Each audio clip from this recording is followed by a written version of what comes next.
Hello everyone, how are you? I hope you all are very well. So I'm back with a new video और इस video में हम क्या पढ़ने वाले हैं? इस वीडियो में मैं बहुत ही इंटरेस्टिंग टॉपिक लेकर के आया हूँ और इस वीडियो में हम पढ़ेंगे जियोलॉजिकल टाइम स्केल के बारे में। हम इस वीडियो में जियोलॉजिकल टाइम स्केल को ज्योग्राफी के पर्सपेक्टिव से पढ़ने की कोशिश करेंगे, ना कि बायोलॉजी के पर्सपेक्टिव से। बायोलॉजी से हम पढ़ते हैं इस तरीके से पढ़ते हैं ना जियोलॉजिकल टाइम स्केल को कि किस पीरियड में कौन से एरा में कौन से स्पीशीज आई, कौन से प्लांट्स एनिमल्स इवॉल्व हुए, है ना, जो चार्ल्स डार्विन की थ्योरी है इवोल्यूशन थ्योरी, उससे रिलेट करके पढ़ते हैं बायोलॉजी में। बट हम जियोलॉजिकल टाइम स्केल को यहाँ पे हम और लॉन्ग हिस्ट्री को पढ़ेंगे, बट किसके पर्सपेक्टिव से? तो ज्योग्राफी के पर्सपेक्टिव से पढ़ने की कोशिश करेंगे। तो चलिए हमारे इस इंटरेस्टिंग से टॉपिक को शुरू करते हैं। सबसे पहले हम इंट्रोडक्शन देखते हैं हमारे जियोलॉजिकल टाइम स्केल का, ये होता क्या है। Okay, so let's begin with the introduction. चलिए, तो what is geological time scale? It is a method, geological time scale is a method which is used to divide Earth's long history. Okay, so as we know that our Earth, हमारा जो भारत है, हमारा जो पृथ्वी है वो काफी ज्यादा पुरानी है ना। तो उसको फॉर्म हुए almost 5 billion years, 4.5 to 5 billion years होने को हो चुका है। ठीक है, तो ये जो अर्थ की जो लॉन्ग नेचुरल हिस्ट्री है, इसको मैनेजेबल पार्ट्स में डिवाइड करते हैं। इसका कहने का मतलब क्या है कि जो हमारी अर्थ की जो लॉन्ग हिस्ट्री है, काफी ज्यादा जो लंबी हिस्ट्री है, इसको हम कुछ मैनेजेबल पार्ट्स में डिवाइड करते हैं ताकि हमको पढ़ने में आसानी हो, अर्थ के बारे में, अर्थ को समझने में आसानी हो। Okay, so basically geological time scale is a method जिसमें हम अर्थ की लंबी हिस्ट्री को कुछ मैनेजेबल पार्ट्स में डिवाइड करते हैं ताकि हम उसको अच्छे से समझ सकें, अर्थ की हिस्ट्री को अच्छे से समझ सकें। बेसिकली हमारा मोटो यही है, अर्थ की लॉन्ग हिस्ट्री को डिवाइड करने का। ओके, उसके बाद जियोलॉजिकल टाइम स्केल क्या है? ये कैलेंडर है। कैलेंडर में क्या करते हैं हम? डेट्स वगैरह देखते हैं ना, और उसमें जो इवेंट्स होते हैं कैलेंडर में। जियोलॉजिकल टाइम स्केल एक कैलेंडर है जिसमें कि अर्थ की हिस्ट्री में जितनी भी इवेंट्स हुए हैं उन सब चीजों के बारे में इस जियोलॉजिकल टाइम स्केल में लिखा हुआ है। अब हमारा जो जियोलॉजिकल टाइम स्केल है, इट सब divides all time into named units of abstract time called descending order of duration, ion, era, period and epoch. इतना बात में क्या लिखा हुआ है नहीं समझ में आया तो मैं बताता हूँ यहाँ पे क्या लिखा हुआ है। यहाँ पे ये लिखा हुआ है कि जो जियोलॉजिकल टाइम स्केल है ये कैलेंडर की तरह है जिसमें अर्थ की जो लॉन्ग हिस्ट्री है उसमें जितने भी जियोलॉजिकल इवेंट्स हुए हैं उसके बारे में जियोलॉजिकल टाइम स्केल में लिखा हुआ है। और फिर ये जियोलॉजिकल टाइम स्केल है, हमने देखा कि इसको हम मैनेजेबल पार्ट्स में डिवाइड कर रखे हैं। तो ये कौन से मैनेजेबल पार्ट्स हैं? तो अगर हम डिसेंडिंग ऑर्डर की तरफ से देखें, डिसेंडिंग ऑर्डर मतलब पहले बड़ा, फिर से फिर छोटा, ऐसे करके। तो सबसे पहले आता है इयॉन, फिर एरा, फिर पीरियड, फिर इपॉक, और उसके बाद फिर अगर आप बोलिएगा फिर आता है एज। ठीक है, स्टोन एज, ऐसा सुना है ना आपने? तो आता है। तो अगर डिसेंडिंग ऑर्डर की बात करी जाए तो इयॉन सबसे बड़ा है, फिर उससे छोटा एरा है, फिर पीरियड है, फिर इपॉक है, फिर एज है। ओके, सो यहाँ पे हमने लिख रखा है जियोलॉजिकल टाइम स्केल को हमने 5 भाग में डिवाइड कर रखा है, eon, era, period, epoch and age. और ये किस फॉर्म में है? ये डिसेंडिंग फॉर्म में। ओके, ये सबसे बड़ा है, फिर उससे छोटा, ऐसे करके। ठीक है, आई होप कि ये सारी चीजें आपको समझ में आ गई होंगी। अब चलिए इस डायग्राम पे हम थोड़ा सा नजर डालते हैं। तो इस डायग्राम में क्या दिख रहा है आपको? मैं आपको एक्सप्लेन करता हूँ कौन सा इयॉन है, क्या है नहीं। तो अगर हम इयॉन की बात करें, यहाँ पे इयॉन लिखा हुआ है, तो हेडेन, आर्कियन, प्रोटेरोजोइक एंड फेनेरोजोइक, ये हमारे 4 इयॉन हैं। ओके, कौन कौन? हेडेन, आर्कियन, प्रोटेरोजोइक एंड फेनेरोजोइक, ये 4 इयॉन हैं। और ये प्रोटेरोजोइक, आर्कियन और हेडेन, शुरुआत तो हमारा यहाँ से होता है 4600 मिलियन ईयर्स अगो से, है ना। यहाँ पे ईयर पे लिख रखा है 4600 million years ago. Okay, so almost 4.5 billion years ago की बात हो रही है यहाँ पे, 4.5 बिलियन ईयर्स अगो। हेडेन से शुरुआत होती है, हेडेन, आर्कियन और प्रोटेरोजोइक। तो ये जो 3 इयॉन है, ये 3 इयॉन मिलके हमारा बनाता है प्री कैम्ब्रियन। ओके, इन तीनों को कॉमनली हम प्री कैम्ब्रियन बोलते हैं।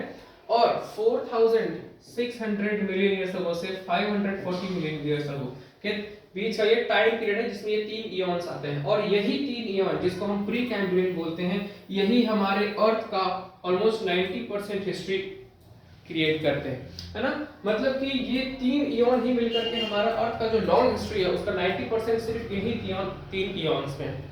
ओके, और अगर सबसे रीसेंट इयॉन, सबसे जो अभी जो करंट जो प्रेजेंट टाइम में जो इयॉन चल रहा है वो कौन सा इयॉन है, वो है हमारा फेनेरोजोइक। ठीक है, उसके बाद फिर आता है एरा। ठीक है, फेनेरोजोइक 3 एरा में डिवाइडेड है, Palaeozoic era, Mesozoic era, Cenozoic era. उसके बाद ये तीनों एरा फिर जो है पीरियड्स में डिवाइडेड है। फेनेरोजोइक 1 2 3 4 5 6 7 7 में डिवाइडेड है। फिर ये मेसोजोइक 3 में, और फिर सेनोजोइक 3 पीरियड में, क्वार्टरनरी, नियोजीन एंड पैलियोजीन, और फिर ये अब फिर उसके बाद इपॉक में डिवाइडेड है। तो इस तरीके से जो हमारी अर्थ की जो लॉन्ग हिस्ट्री है वो मैनेजेबल पार्ट्स में डिवाइडेड है। कौन कौन से मैनेजेबल पार्ट्स में, eon, era, period, epoch and age. Okay, so इतना आपको समझ में आ गया होगा, आई होप। उसके अलावा यहाँ पे कुछ इंपॉर्टेंट पॉइंट्स दिए हुए हैं, तो इनको भी हम थोड़ा समझने की कोशिश करें। तो यहाँ पे क्या लिखा हुआ है, देखिए, eon may be divided into smaller units of time called era. ठीक है, इयॉन को भी हम छोटे पार्ट्स में डिवाइड करते हैं जिसको हम एरा बोलते हैं। यहाँ पे आप देख सकते हैं द फेनेरोजोइक इयॉन, यहाँ पे फेनेरोजोइक इयॉन के बारे में लिखा हुआ है, जो कि प्रेजेंट इयॉन है वो भी डिवाइडेड है 3 एरा में। ठीक है, पैलियोजोइक, मेसोजोइक एंड सेनोजोइक। जो भी मैंने आपको बताया कि अभी जो करंट टाइम में, जो प्रेजेंट टाइम में जो इयॉन चल रहा है वो है फेनेरोजोइक, और फिर ये 3 पार्ट्स में डिवाइडेड है। कौन कौन से, Palaeozoic, Mesozoic and Cenozoic. Okay, इतना बात समझ में आता होगा, काफी इजी है। चलिए अगला पॉइंट क्या कह रहा है कि ईच एरा इज सब divided into number of period. फिर अभी जैसे मैंने एक्सप्लेन किया था कि अब ये जो एरा है ये भी अब सेवरल नंबर्स ऑफ पीरियड में डिवाइडेड है, आप यहाँ पे देख सकते हैं, है ना। एंड पीरियड ऑफ सेनोजोइक, और अब अगर हम बात करें, जैसे हमने देखा था कि प्रेजेंट इयॉन हमारा फेनेरोजोइक है, वैसे ही प्रेजेंट एरा हमारा सेनोजोइक है, और पीरियड की बात करें तो क्वार्टरनरी पीरियड अभी सबसे प्रेजेंट है, और इपॉक की बात करें तो होलोसीन। सो इस तरीके से टाइम इंक्रीज कर रहा है। मतलब अगर आप इसको देखिएगा तो ये बहुत पुराना, फिर थोड़ा सा नया, थोड़ा सा नया, थोड़ा सा नया, तो ऐसे टाइम बीत रहा है, और ये सबसे नया पीरियड। वैसे ही अगर एरा की बात की जाए तो ये सबसे पुराना एरा होगा, फिर उसके बाद ये आया होगा, और रिसेंटली सबसे रिसेंट एरा हमारा सेनोजोइक है। तो अगर आप नीचे से ऊपर की तरफ बढ़िएगा तो टाइम अभी से नजदीक आता जाएगा, और ऊपर से नीचे आइएगा तो पुरानी बात होती जाएगी। मतलब क्वार्टरनरी पीरियड चल रहा है अभी, और अगर सबसे पुरानी पीरियड की बात करेंगे तो हमें नीचे जाना पड़ेगा, और फिर आ जाएगा कैम्ब्रियन पीरियड। आई होप कि ये स्लाइड, इतनी सारी चीजें आपको क्लियर हो गई होंगी। चलिए बढ़ते हैं नेक्स्ट स्लाइड की तरफ। अब हम प्री कैम्ब्रियन पीरियड के बारे में थोड़ा सा हम बेसिक चीजें थोड़ा समझ लेते हैं। प्री कैम्ब्रियन कौन था हमारा, हेडेन, आर्कियन और प्रोटेरोजोइक था ना। हाँ, वो 3 मिला करके जो हमारा प्री कैम्ब्रियन पीरियड बन रहा था, जो 90% ऑफ अर्थ हिस्ट्री कवर कर रहा था, उसके बारे में थोड़ा सा हम जान लेते हैं। सो क्या डिफाइनिंग इवेंट्स है प्री कैम्ब्रियन टाइम के। ठीक है, उस 4600 मिलियन ईयर्स अगो, यानी कि 4.5 बिलियन ईयर्स अगो से लेके 540 मिलियन ईयर्स अगो का ये जो इसके बीच का जो टाइम गैप है, उसमें क्या क्या इवेंट्स हुए, इसी को हम कहते हैं ना Precambrian time. Hadean, Archean और प्रोटेरोजोइक जो था उसके बीच में। सो इतना जो टाइम गैप है उसके बीच में क्या क्या जियोलॉजिकल इवेंट्स हुए प्री कैम्ब्रियन टाइम में, उसको समझते हैं। सो pre Cambrian began with the formation of earth. ठीक है, ये जो अर्थ के फॉर्मेशन से ही हमारा प्री कैम्ब्रियन टाइम शुरू हो जाता है, और अर्थ का फॉर्मेशन कब हुआ था, 4.6 बिलियन ईयर्स अगो, है ना, यानी 4600 मिलियन ईयर्स अगो। और मिलियन की बात करें तो 4600, और अगर बिलियन की बात करें तो 4.6 billion. Okay okay, next point क्या कह रहा है कि massive super continents, the first oceans and early atmosphere form during this time. So earth के फॉर्मेशन के साथ हमारा ये प्री कैम्ब्रियन टाइम शुरू हो गया था। तो उस जब ये अर्थ का फॉर्मेशन हुआ उस वक्त क्या क्या चीजें थी, तो बड़े बड़े सुपर कॉन्टिनेंट्स, एक मैसिव सुपर कॉन्टिनेंट जिसका नाम पैंजिया था। ठीक है, Pangaea, massive super continents. First ocean का नाम क्या है, टेथिस सी, टेथिस था ना, क्या था, थोड़ा मैं स्पेलिंग भूल गया। ठीक है, टेथिस, हाँ ये स्पेलिंग था, टेथिस सी, फर्स्ट ओशियन जो फॉर्म हुआ था अर्थ के फॉर्मेशन के बाद वो था हमारा टेथिस सी। ओके, और फर्स्ट सुपर कॉन्टिनेंट क्या था? पैंजिया था। ठीक है, पैंजिया आगे चल करके दो पार्ट्स में डिवाइड हो जाएगा, गोंडवाना लैंड एंड लॉरेशिया में। सो फिलहाल ये देखिए कि मैसिव सुपर कॉन्टिनेंट जिसका नाम पैंजिया था, इसका फॉर्मेशन हुआ, फर्स्ट ओशियन जिसका नाम टेथिस सी था वो बना, और अर्ली एटमॉस्फेयर बना अर्थ का। और अर्थ का अर्ली एटमॉस्फेयर अभी हम थोड़ा सा यहाँ पे समझेंगे, पहले इसको कवर कर लेते हैं। ठीक है, तो क्या हुआ उस टाइम में? प्री कैम्ब्रियन टाइम में मैसिव सुपर कॉन्टिनेंट्स बने, पहला ओशियन बना और अर्ली एटमॉस्फेयर बना इस टाइम में। उसके बाद और toward the end of the pre Cambrian time, जैसे ही प्री कैम्ब्रियन टाइम खत्म होने को था, much of the earth's land surfaces were located near the poles covered with ice। मतलब अगर हम यहाँ पे अर्थ बनाएं, जैसे फॉर एग्जांपल ये हमारा अर्थ है, तो यहाँ पे क्या कर रहा है कि जब तक प्री कैम्ब्रियन टाइम के खत्म होने का जो टाइम पीरियड था, उस वक्त क्या था कि अर्थ के ऊपर जितना भी लैंड सरफेस था ना, वो लोकेटेड था नियर द पोल्स।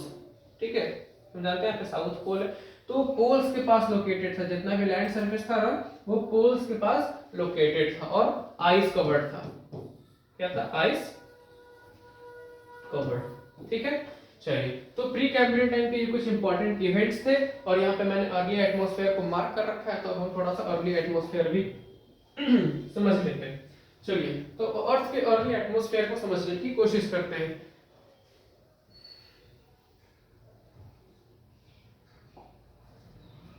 चलिए, so earth atmosphere, there are 3 stages in the evolution of the present atmosphere. अगर हम बात करें अभी जो हमारा प्रेजेंट टाइम में जो हमारा एटमॉस्फेयर है, इसको बनने का जो प्रोसेस है वो 3 स्टेजेस में है। ठीक है, ऐसे ही तुरंत एटमॉस्फेयर हमारा नहीं बन गया अर्थ के फॉर्मेशन के साथ, इसके पीछे बहुत सारे इवेंट्स हैं, बहुत सारी प्रोसेसेस हैं जो एक्ट कर रही थी, और फिर वो हमारा अभी प्रेजेंट टाइम में जो हमारा एटमॉस्फेयर है वो बन करके तैयार हुआ।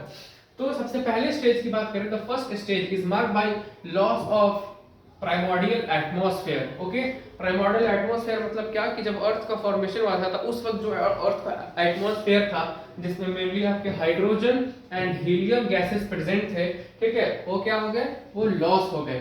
सो क्या कह रहा है? पहला स्टेज क्या था? लॉस ऑफ प्राइमोर्डियल एटमॉस्फेयर, मतलब पहले जो एटमॉस्फेयर था उसका लॉस हुआ। उस एटमॉस्फेयर में जो पहले अर्थ के फॉर्मेशन के साथ साथ जो एटमॉस्फेयर बना था वो लॉस हो गया, और उस एटमॉस्फेयर में कौन कौन से गैस थे? Hydrogen and helium. ठीक है, सिर्फ अर्थ की बात नहीं हो रही है, जितने भी टेरेस्ट्रियल प्लैनेट्स हैं, ठीक है, 4 टेरेस्ट्रियल प्लैनेट्स हैं, कौन कौन से हैं? Mercury, Venus, earth and Mars. जो शुरू के जो 4 प्लैनेट्स हैं, ठीक है, उनको टेरेस्ट्रियल प्लैनेट्स कहते हैं, और इन चारों प्लैनेट्स का जो है क्या हुआ था? प्राइमोर्डियल एटमॉस्फेयर लॉस हो गया था। और किस वजह से लॉस हुआ था? तो वो हुआ था सोलर वेव्स या फिर सोलर फ्लेम्स की वजह से, जो सन से निकलते हैं। ठीक है, इसकी वजह से क्या हुआ कि अर्थ का, अब हम पर्टिकुलरली अर्थ की बात कर रहे हैं, तो सोलर रेस या सोलर फ्लेम्स की वजह से जो हमारा प्राइमोर्डियल एटमॉस्फेयर था वो लॉस हो गया पहले स्टेज में। फिर क्या हुआ सेकेंड स्टेज में? The hot interior of the अर्थ, क्योंकि अर्थ जब बन रहा था तो उसका जो इंटीरियर था वो काफी हॉट था, जिसकी वजह से क्या हुआ? Contributed to the evolution of atmosphere. यहाँ पे क्या कह रहा है कि सेकेंड स्टेज में the hot interior of the earth का जो इंटीरियर था जो कि काफी ज्यादा हॉट था, गर्म था, उसकी वजह से क्या हुआ? इवोल्यूशन हुआ किसका? एटमॉस्फेयर का। मतलब पहले क्या हुआ कि प्राइमोर्डियल गैसेस हट गए, उसके बाद अब जो नया एटमॉस्फेयर बन रहा है उसको किसने इन्फ्लुएंस किया? उसको इन्फ्लुएंस किया अर्थ के हॉट इंटीरियर ने। ठीक है, और फिर क्या हुआ तीसरे स्टेज में? Finally the composition of atmosphere was modified by living world through the process of photosynthesis। अच्छा, एक चीज समझने की बात है, यहाँ पे देखिए कि पहले प्राइमोर्डियल गैसेस चले गए, उसके बाद हॉट इंटीरियर जो था अर्थ का, उसकी वजह से क्या हुआ? जो बनना शुरू हुआ एटमॉस्फेयर वो इन्फ्लुएंस हुआ, जैसे वाटर वेपर रिलीज हुआ, ठीक है, और गैसेस जो रिलीज हुए अर्थ के इंटीरियर पार्ट से, उन्होंने इन्फ्लुएंस किया अर्थ के एटमॉस्फेयर को। और उसके बाद फिर जब छोटे छोटे फाइटोप्लैंक्टन्स जो थे, है ना, और जो बैक्टीरिया जिन्होंने ऑक्सीजन प्रोड्यूस करना शुरू किया, उसकी वजह से क्या हुआ? और फिर जो भी ग्रीन प्लांट्स थे उन्होंने फोटोसिंथेसिस प्रोसेस करना शुरू किया, जिसकी वजह से ठीक है, जो हमारा अभी का जो एटमॉस्फेयर है ये बन करके तैयार हुआ। एक चीज समझने वाली बात है कि ये कोई साल, 2 साल, 1.5 साल, 5 साल की बात नहीं है, ये मिलियंस ऑफ ईयर्स ये टाइम ये जो है प्रोसेस में लगा है हमारे अर्थ, हमारा जो करंट एटमॉस्फेयर है उसको फॉर्म होने में। ठीक है, तो ये एक चीज हमेशा ध्यान लेके चलना है कि ज्योग्राफी में कि कोई भी अगर आप फिजियोग्राफिक कुछ देख रहे हैं, जैसे माउंटेन है, रिवर्स है, उसको बनने में 5 साल 10 साल नहीं लगा। It takes millions of years for the formation. ठीक है, सो ये आपको एक ध्यान में रखना है। ठीक है, उसके अलावा यहाँ पे एक टर्म है डी गैसिंग। डी गैसिंग क्या होता है? सो जब अर्थ के सरफेस से, अर्थ के इंटीरियर से जब सरफेस के थ्रू जब गैसेस रिलीज होते हैं उसको, उस प्रोसेस को हम कहते हैं डी गैसिंग। ठीक है, चलिए इसके अलावा एक और चीज क्या है, during the cooling of the earth. Okay, फिर जब अर्थ कूल होना शुरू हुआ, ठीक है, यहाँ पे अर्थ के हॉट इंटीरियर की बात की गई थी। ठीक है, लेकिन फिर जब अर्थ कूल होना शुरू हुआ, during the cooling of the earth gases and water vapour were released from the interior solid earth. ठीक है, जब अर्थ कूल होना शुरू हुआ तो फिर अर्थ के नीचे से water vapour and gases release होना शुरू हुए and started evolution of atmosphere. और इसी के बाद फिर क्या हुआ, अर्थ का जो एटमॉस्फेयर है ये उसका इवोल्यूशन शुरू हुआ। ठीक है, और यही जो मैंने बताया कि वाटर वेपर और जो गैसेस रिलीज हो रहे थे अर्थ सरफेस से, ठीक है, इसी प्रोसेस को हम क्या कहते हैं, इसी प्रोसेस को हम कहते हैं degassing. Okay, so I hope कि आपको इतना कुछ क्लियर हो गया होगा। और जो इवोल्यूशन हुआ एटमॉस्फेयर का, उसके बाद फिर उसमें नाइट्रोजन, कार्बन डाइऑक्साइड, ठीक है, methane and little bit of oxygen, ठीक है, मौजूद था किसमें, जो इवोल्यूशन होने के बाद जो हमारा एटमॉस्फेयर बना। ठीक है, इस एटमॉस्फेयर, प्राइमोर्डियल एटमॉस्फेयर की बात नहीं हो रही। जब लॉस हो गया एटमॉस्फेयर का, उसके बाद अर्थ का इंटीरियर ने उसको हेल्प किया मॉडिफाई करने में एटमॉस्फेयर को। फिर उसके बाद जो लिविंग वर्ल्ड थे, एनिमल्स एंड प्लांट्स ने मिल करके, ठीक है, हमारे एटमॉस्फेयर को कंट्रीब्यूट किया इवॉल्व करने में। फिर जब अर्थ ठंडा हुआ, उसके बाद अर्थ के इंटीरियर से जो भी water vapour and gases release हुए, ठीक है, उन्होंने क्या किया, उन्होंने हमारे अर्थ को मॉडिफाई, हमारे अर्थ के एटमॉस्फेयर को मॉडिफाई किया, इवॉल्व करने की में काफी हेल्प करी। सो उसके बाद जाकर के फिर हमारे एटमॉस्फेयर में ये कुछ इंपॉर्टेंट गैसेस रहे, नाइट्रोजन और कार्बन डाइऑक्साइड, मीथेन और कुछ अमाउंट में ऑक्सीजन। अच्छा, हम जानते हैं कि हाइड्रोजन एंड हीलियम बहुत लाइट गैसेस होती हैं।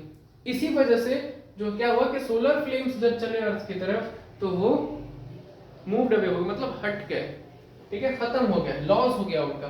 इसी वजह से हम देख सकते हैं कि जब हम अर्थ के सरफेस से ऊपर जाएंगे ना, जब हम काफी ज्यादा ऑल्टीट्यूड पे जाएंगे, काफी ज्यादा हाइट पे जाएंगे, तो वहां पे हमको थोड़े बहुत अमाउंट में हाइड्रोजन एंड हीलियम गैसेस की मात्रा मिलती है, हम जानते हैं, क्योंकि वो लाइट गैसेस है। इस वजह से हम ये समझ सकते हैं कि वो जो लॉस हुआ उस प्राइमोर्डियल एटमॉस्फेयर का, वो इस वजह से हुआ कि सोलर फ्लेम्स तो आ रहे थे, बट अगर वो गैसेस की डेंसिटी ज्यादा होती तो वो नहीं जा पाते, लेकिन इनकी गैसेस की डेंसिटी बहुत कम थी, लाइट गैसेस होते हैं, इस वजह से ये जो पुराना एटमॉस्फेयर था प्राइमोर्डियल एटमॉस्फेयर वो लॉस हो गया। और इसी वजह से हम अर्थ के ऊपरी सतह में अगर हम बात करें, ठीक है, 5-6 हज़ार 7 हज़ार किलोमीटर ऊपर की बात करें, तो हम फिर ऊपर जाकर के हमें हाइड्रोजन और हीलियम गैसेस मिलते हैं। ओके, सो आई होप कि आपको इतना सारा कुछ क्लियर हो गया होगा। ये था बेसिक इंट्रोडक्शन हमारा जियोलॉजिकल टाइम स्केल का।